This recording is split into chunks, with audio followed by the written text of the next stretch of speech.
Hey, it's Ari here. I'm going to go over some exercises for you that you can do in your bed.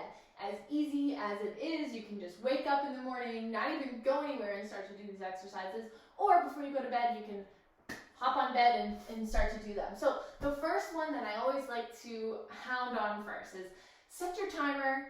Get yourself ready. If you have a small ball like that, go ahead and grab it. If you have a mat, get yourself set up so that you're on somewhat of a hard surface. Like I said, you can do it in bed, but sometimes it's helpful to do it on the floor or on a mat. Okay, the first thing that you need is some kind of strap, ribbon, or resistance band. You don't have to. You can also use your hands, but this actually it helps a lot. And you're going to wrap it around your waist here, your rib cage, right in between your hip bone and, let's see, bottom of your ribs. So you're going to have to palpate a little bit in there to find it.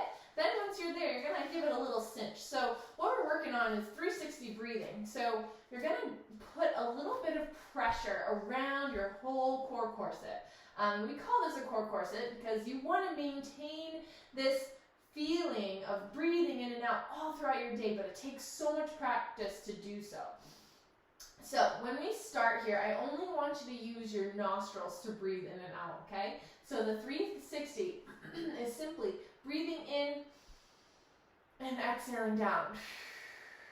And the idea is to breathe, add that pressure against the band. So you have to get that air down past your lungs, okay? So into that diaphragm so you feel the pressure coming into that ribbon. Okay, so we're going to start breathing in and out for 4 counts. So breathe in and exhale. Breathe in, exhale. Breathe in, exhale. Breathe in and exhale. And if you need to practice this more, if you're not feeling the tension in your ribbon or strap or band, then keep doing it. The other way of doing it is to place your hands right against your ribs here and just hold in the sides. You can hold in the front. You can put your hands in the back. If you have some area of your tummy that's not quite getting that pressure that you feel in other areas. Like a lot of us can do it in the front here. We're able to feel that pressure. But when it comes to the back side, you want to try to direct the pressure of the air into the backs of you, okay? Without twisting those hips or pushing your back down flat to the ground, okay? So be natural, be neutral, and then get that air all the way through. This is practice, okay? So if you can't do it, that just tells you that you need to practice it more because it takes time. All right, the next one is you're going to be elevating your feet off the ground. I'm going to start over here first, and then I'll show you the other direction. But you want to get your feet so they're either set up propped on a chair or something, so you're about 90 degrees, or up on the wall. And this is another part of the breathing exercises, but now we're engaging with our upper body, lifting up, but our lower body also pushing against the wall and pushing our heels, almost as if we're dragging our heels down to give a little hamstring action. So before you do anything, check yourself, okay? Get your pelvis under so you're nice and good form. Get your shoulder blades under so you're in proper alignment, your spine is supported here, okay? If you need to prop your head up a little bit because you're uncomfortable there, that's okay. But soon we're going to be bringing our hands behind the skull, okay, to lift it up. Now, with your feet, I want you to check out how your muscles feel right now. So without putting any pressure or anything, just easily putting your feet on the wall. Check to make sure your quads are loose, and then check your hamstrings. Are they kind of jiggly and squishy? They should be. If they're not, then you might have some tension. You might need to do some foam rolling and stretching, and that's okay. Okay, so maybe just skip out on this and just get on the foam roll. All right, now what I want you to do is try pushing against the wall and check out your muscles now. Both feet press and almost pull those heels down. It's helpful if you have a chair because you can literally push against the chair and feel it. But you should feel some kind of engagement back there of your hamstrings, okay? Then from here, we're going to put our hands behind our skull, the base of our skull, and you're only going to be lifting your head up just like an inch, okay, off the ground, and keeping your nose straight up to the ceiling so we're not arching or curving our spine. We're keeping everything in line. At the same time, you're going to give an exhale and push your feet into the wall to engage all the pelvic floor muscles. So breathing in, exhale, inhale, exhale, inhale, exhale, inhale, exhale, inhale, exhale. Okay, good. There's another way of doing this too, and you can add a block or a ball, putting it in between your knees, and that might help engagement if you're like, oh, I can't be doing this. So let's do 4 more here. Exhale at the top, breathing in, exhale up.